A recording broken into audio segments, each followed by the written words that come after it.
Welcome to the Best of MBS podcast, a collection of the best interviews hosted by Michael Bungay Stanier, best-selling author of The Coaching Habit and How to Begin. Today's interview is from the Coaching Habit podcast. Here's your host, MBS. My name is Michael Bungay Stanier. You are listening to the Coaching Habit podcast, where I get to talk to movers and shakers and thinkers and writers and managers and leaders and coaches, all sorts of people, to get a sense of how is coaching showing up in their lives, what tools are they using, how do their lives and others' lives improve by being more coach-like. So it's an eclectic, diverse group of people, interesting conversations, and no more better guest than my guest today, Sally Bonneywell, or Dr. Sally Bonneywell, as I now have to call her. I've known Sally for 10, 15 years, I think over 15 years. And she has been a force for coaching within GSK, with GlaxoSmithKline.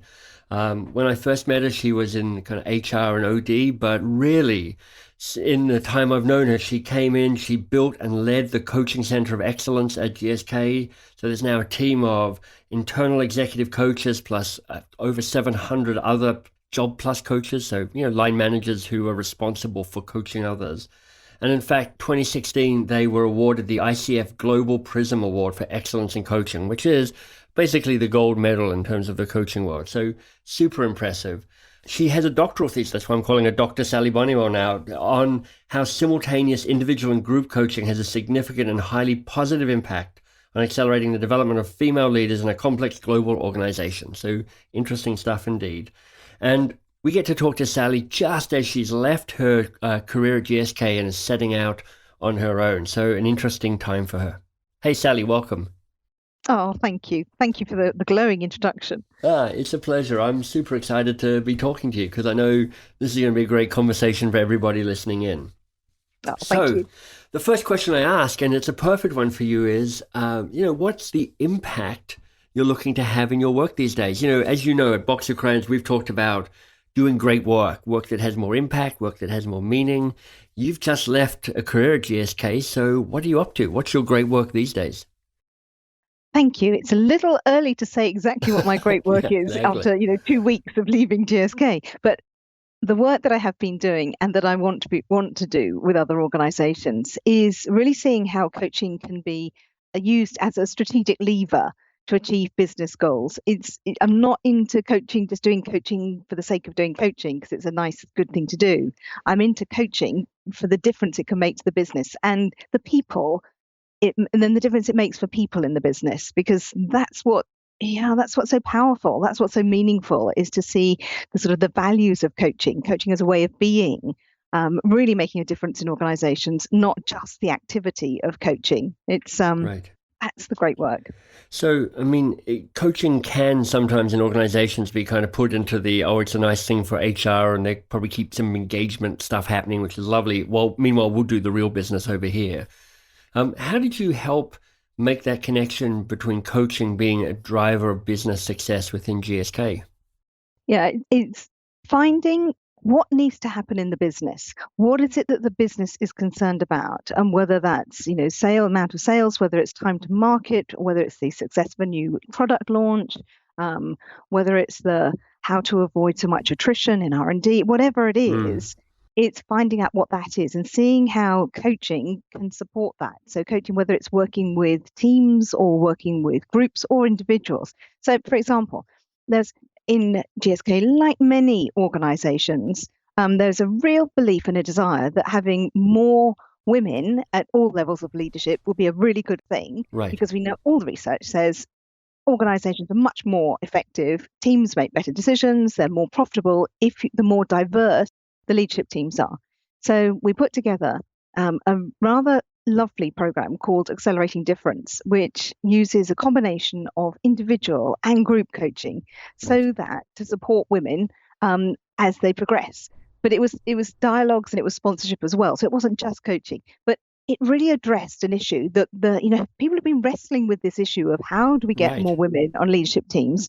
And this was a way of doing it which used coaching and had such a profound impact, where you can really measure it and say, yes, they get much faster promotion, a statistically significantly faster promotion, and much higher retention. So you can really demonstrate the value of it by putting in place that evaluation and so on, by really paying attention to it. That's super cool. Hey, when you say group coaching, what do you mean by that? I mean, I think most people listening in, if they've got any idea of coaching at all, tends to think of the one-to-one coaching. Let's have a 30-minute or 45-minute chat. At Box of Crayons, we're a big proponent of the everyday 10 minutes or less. Every conversation can be more coach-like. But group coaching is a new way of thinking about it for me. So how does that look like? What does that mean? Yeah, it's very specific in that it's different from team coaching because there's no specific goal or task for the group to do. So the way to use that example I just referred to in terms of women, so group coaching with these female leaders was where we had sort of 6 to 8 female leaders together. And it would be they'd spend 4 or 5 hours together with 2 group coaches who would introduce a topic, for example, self-confidence, self-belief, or self-esteem. And they would have a conversation around that, but it would be very much based on the stories about self-confidence that the individual people would bring. But then the group coach would do some sort of coaching with one of the group members, but the other members of the group would then also chip in and do some coaching of each other. And then collectively you'd review, well, what are the themes that have come up? What resources have we got? How are we resourcing ourselves? How can we do that? And the benefit is where you get that population, the similar population together. They're all working in different parts of a business or in different organizations or whatever. But they've all got the fact of in common. They're working in organizations where they are often the minority in teams, but they all want to develop. And it's about learning from each other. But what I found from my study of this was that it really develops the sort of social capital. So it helps build that network. It helps build that connection. And people don't feel so alone, which allows them to go to places they wouldn't have gone to on their own in their individual coaching. They'll go to other places as well. So there's a huge utility in it and huge effectiveness. So it's different from team coaching in that where there's a leader often and there's a goal or a task and interdependent goals. That's not what group coaching is about. Nice. It's as I get older, I'm constantly amazed at how how universal pretty much all of my experiences are. I'm like, it's only me who's thinking this, feeling this, suffering like this. I'm like, it turns out not so much. Turns out that I'm just feeling pretty much like everybody else in my position is feeling as well. So that's exactly it. And one of the key things that people say is, it's so good to realize I'm not alone. I thought it was just me who thought like that. And especially if you're sort of a minority of any form in a team or in an organization or in an environment, then it's quite often people turn it in, as you just said, turn it in on themselves. What's wrong with me? And it basically stops them coming forward with ideas and thoughts or contributing in the way they could. So to actually have a safe space where they can have these conversations, they can be challenged, they can receive immediate feedback and test out ideas, but builds that connection and then enables them to sort of grow and develop and be much braver or be able to be more solid when they go back into their normally working environment. Nice. I'm thinking of the times when I'm playing the role of a facilitator, and you get somebody who sticks up their hand and kind of pushes back or challenges you. And how these days I feel quite grateful for that, a little anxious at the same time, but mostly grateful, because if they're thinking this, it means at least another 30% of people in the room are probably thinking it as well. But they've just been courageous enough to actually say the thing. So it's amazing how just putting that experience on the table, you start to find those connections and that, as you say, social capital. Yeah, exactly. And having a skilled coach who can listen and who role models coaching and what it is to ask questions and to listen. Of course, then the people in the group learn from that, learn from each other, learn the power of it because people are still thinking for themselves. And then they use that when they go back into their normal well, I say normal lives, but the rest of their personal life or work life. Right. So Sally, one of the things I love about this podcast is we're not just talking about coaching techniques, we're talking about the journey the person has been on to become the thinker, the coach, the influencer that they are today. And one of the sayings that has always made me laugh and smile and make me go, of course, is this one, which is inspiration is when your past suddenly makes sense. There's been those moments in your past that have been crossroad moments where you've taken a left instead of a right, and somehow you've ended up here. So I'm wondering for you, what's a crossroad moment that you had, a aha moment, which kind of has taken you on this journey and got you to where you are today? Yeah, it was. I did it exactly. I can remember it exactly. I I was in GSK Hmm. and I was doing, as we said, leadership and organization development. And I was very privileged to work with the chief executive and some very, very senior people. And we did all sorts of things like chief executive forum, where we'd go away with the top team and we'd do lots of work with high potentials. And it was all very high profile, really some lovely, lovely stuff in lots of ways. And I had a year and I looked back across that year and I'd done some really big reorganizations, restructurings, all that sort of stuff. Yeah. But I was also a governor of a school at the time. And doing that, I'd had one day where basically, I'd spent a day individually coaching the senior leadership team of this school. Right. And when I look back over that year, and I thought, what was the work that made my heart sing? What was the great work? What was Right. the thing that really stood out? And it was the days spent with the school individually working with the senior leadership team of the school. And I thought, gosh, all this exposure, all this wonderful sort of ego stroking Right. stuff. High And the status, thing, high profile, nice yeah, kind of progress being made that you can track. exactly. And I thought, no, the thing that really stood out for me was that work I'd done. And that prompted me then to actually say, how can I do that in GSK? How can I do that? So then I went and talked to the head of HR and said, look, I really think that coaching is the future. And this was, 2010. I said, coaching is the future, individualized development, blah, blah, blah. And I said, I want to do it. I want to be an internal coach at GSK. Right. And she thought about it and basically, long story short, came back and said yes, but no budget. You'll have to do it as a completely self-funding.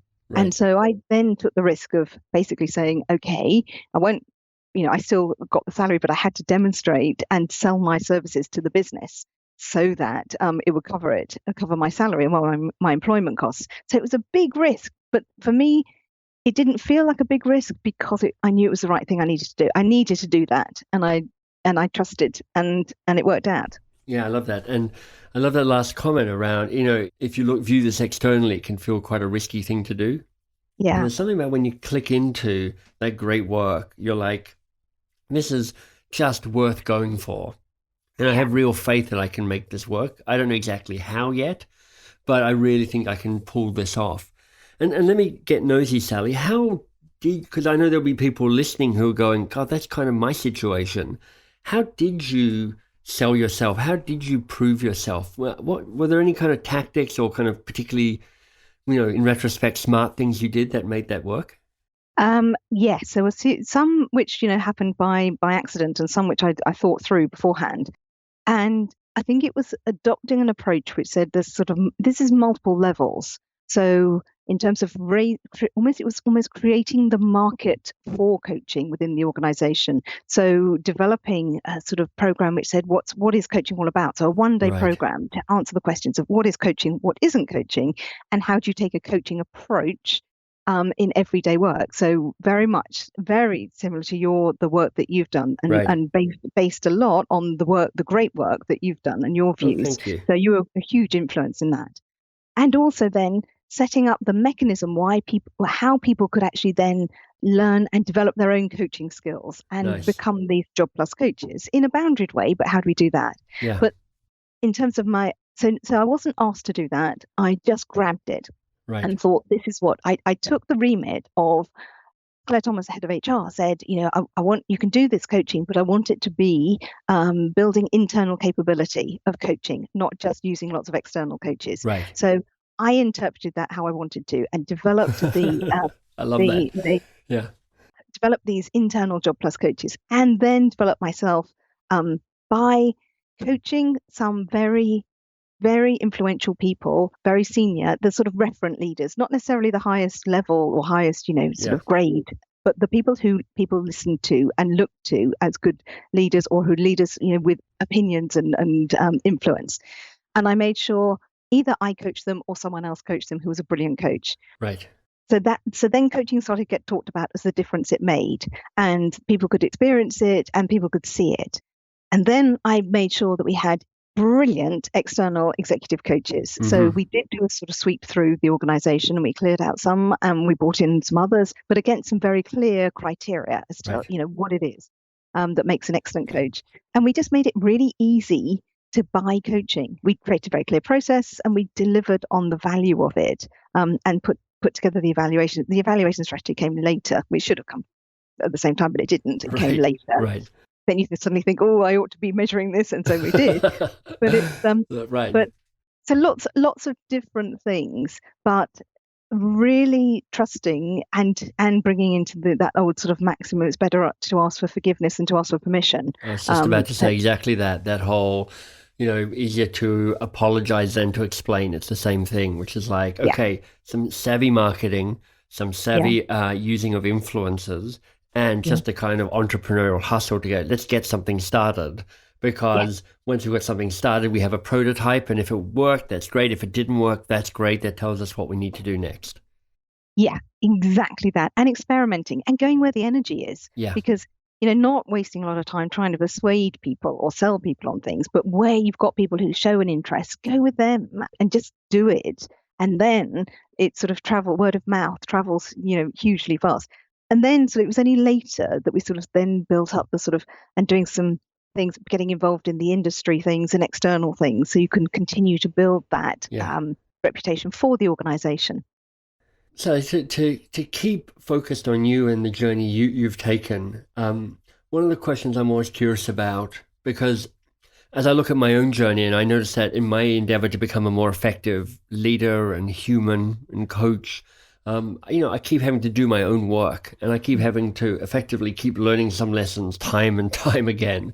So I'm curious to know what lessons other people have had to learn. So as you've walked on this path, what's the hard lesson you had to learn, or maybe you keep having to learn? Yeah, it's that. What a good thing to look at. I mean, and absolutely the continual development, continual learning. Mine, and you'll probably think this is a bit weird given everything I've just said, but it's about recognizing self-doubt. It's about letting self-doubt go and sort of seeing it when it comes in, because there's a continual voice which says, are you good enough? Yeah. Can you do this? What the hell are you doing, Bonneywell? Exactly. Who do you think you are? Yeah. And then there's a sort of whole self-comparison thing about, but there's other people out there who can do it a lot better, or is this really important, highly intelligent person really going to listen to me as a coach, and blah, blah, blah, blah. All of that. And is this going to work? And so on. Just trusting my instincts and recognizing the self-doubt, because obviously it served a purpose. It's kept me safe and blah, blah, blah. We know that, all that stuff. But being able to recognize that actually once I start doubting myself and questioning myself, I'll go into a loop and it's just a waste of time. And so just, recognizing the doubts, giving them a quick examination and then letting them go, not staying in that loop of self-doubt. And I love the way you're in some ways externalizing or objectifying that voice in your head to say, oh, this isn't necessarily the truth. It's just a tape that's playing. And you can get to look at it, see what might be useful in that story, but take that and then not take the rest of the package that comes with it. Yes. Yeah, exactly. Recognize this is my stuff. I can make it into something really, sort of awfulize it, and so that it becomes something really big. But actually, it's like cutting that spiral and just stopping it and saying, no, you could do that, but actually it's a waste of time. Just stop it. I love that. I love the word awfulize. I haven't heard that before. I've heard of catastrophize, which is kind of similar, but awfulize is just like you just go to the bad thing right away and wallow in it. That's perfect. So, Sally, as a veteran coach, coach with a doctorate on coaching, I'm sure that you have just seen a ton of tools, methods, processes, things coaches do to have good success. But if you're like me, you tend to have a few tools or questions or models that you come back to as kind of tried and tested and ones that seem to work with most of the people most of the time. So I'm wondering, what's in your toolbox? What's a approach, method, process, tool, whatever that you kind of rely on and come back to time and time again? There's a couple that I use. One is that I've used for a long time now that is really simple. It's so simple. It's helping the client, inviting the client to sort of recognize, two lists. What's their default self and what's their best self? Love it. And it's so simple, but there's something about it that just helps them crystallize what's their natural or default way of operating. What will they tend to do? What's their habitual way of being? And then getting them to look at, okay, so if you're operating from your best self, what would your best self do? And really, or what does your best self do in situations? And just there's something by getting them to write it down, is just that they can refer to outside of the coaching session. So it's really helping them, giving them the power to be able to do this. Is just seems to, and that's what people say is something very simple but really helpful. The other thing is a model that I've come across just in the last year, and I found it to be surprisingly really, really useful. And you've probably come across it. It's the Offman model. I don't think I know this.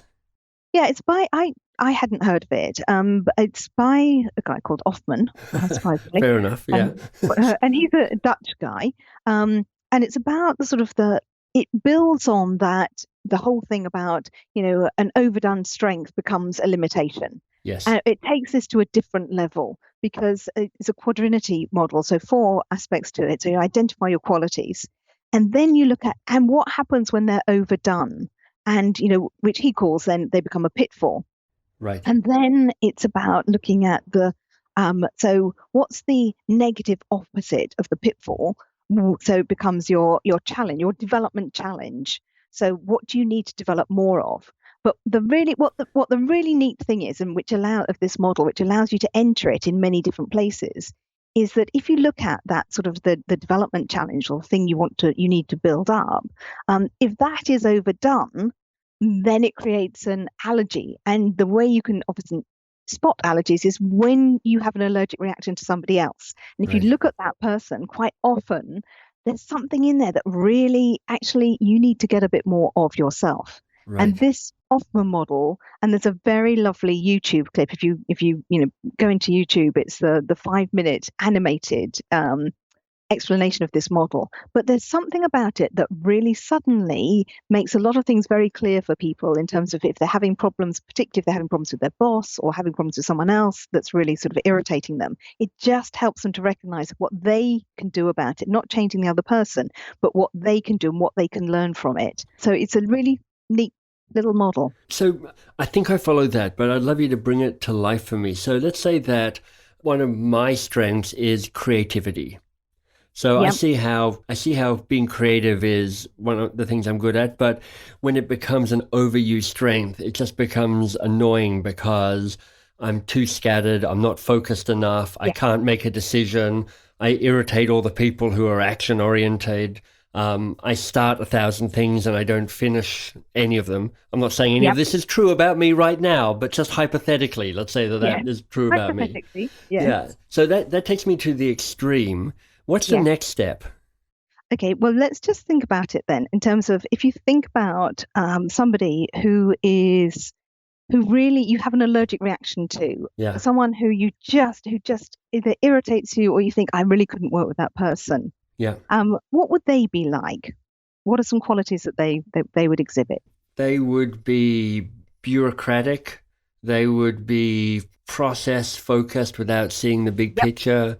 They would be just kind of overly worried about the minutiae. That's some of the things that come to mind. So very process driven or bureaucratic. So quite sort of rigid. Yeah. Okay. And so if you then take the sort of step, what is the sort of the quality that's being overdone there? So what if is something that in the same way, what's being overdone there? Well, I think adherence to we've got to follow the rules, rather than we're seeing the bigger picture about what we're actually trying to achieve here. Yeah. And so as part of that, more subtly perhaps, there's a deference to power and kind of an embracing of subservience. Yes. And there's a sort of you could think about it in terms of the use of either structure or the looking at it from a perspective of they are blindly following something without sort of Right. using their own initiative. Exactly. And so it's easier when you write it down, I hasten to add. Right. But what you can see is that actually there, from that use of either structure or having some semblance of process, actually sometimes with your creativity to help you develop, it might be useful to use some sense of structure or some sense of process. Right. So the irritating person's pointing to a middle way where there's something that they've got is valuable, but you're seeing the most extreme version of that. And instead of rejecting it all, maybe embrace a small part of it. Yes, as something that you might want to develop from yourself because you might benefit from that balance, but also in terms of seeing that actually they're not all bad and they do bring something, and the fact that it's overdone. So it just helps to understand other people, but also helps in terms of how you might be able to help yourself improve as well. I love that. Sally, this has been such an interesting conversation, and that's such an interesting tool we finished up on. For people who want to find out more about you and the work you do, I mean, I know you're literally, 2 weeks out from GSK. Do you have a after GSK home, a website or something like that? Bonneywelldevelopment.com. Perfect. Bonneywelldevelopment.com, and you'll have a way of contacting you on the website when the time is right. Exactly. Sally, it's been a pleasure. Thank you. So nice to talk to you again. Oh, thank you, Michael. It's been my pleasure. We hope you enjoyed this Best of MBS interview. Want more great content? Head to mbs.works. There you'll find MBS's new podcast, 2 Pages. You can learn about his best-selling books, and you can join the newsletter. That's mbs.works.